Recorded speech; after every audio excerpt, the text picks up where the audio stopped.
আসসালামু আলাইকুম। মাহে রমজানের লাস্ট জুমা নামাজ পড়তে আসলাম।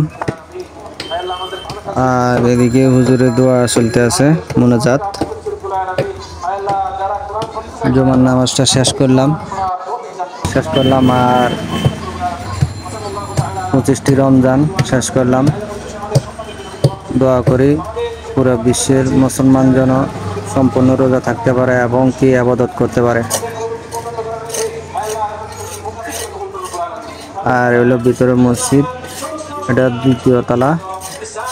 অনেক মানুষ অনেক নামে গেছে, এখন মোনাজাত শেষ হলে আবার নামবে এখন। আর এদিকে একটু দরিদ্র মানুষে খরচ করতে আছে।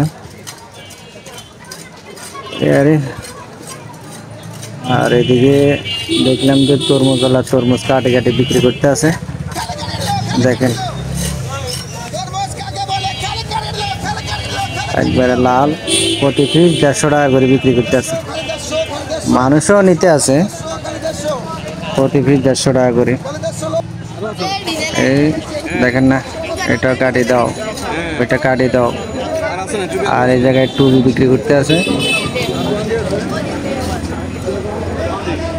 টুপির সাথে সাথে এদের কাছে আতর আছে, টুপি আছে, স্যান্ড আছে, মোটামুটি সব ধরনের টুপি বিক্রি করে। মানুষও নিতে আছে সামনে ঈদ।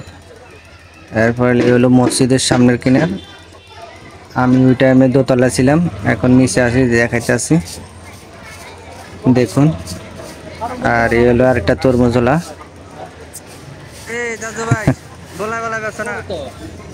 তরমুজ বিক্রি করতে আছে এখানে 130 টাকা।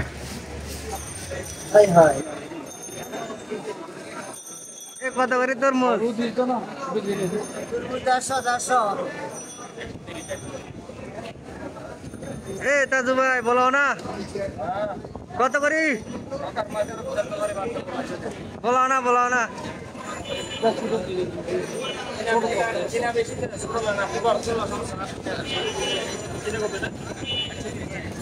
এই সাইডে তরমুজ বিক্রি করতে আছে 130 টাকা করে প্রতি পিস। এই মানুষও নিয়ে যেতে আছে। আর কি ভালো থাকেন।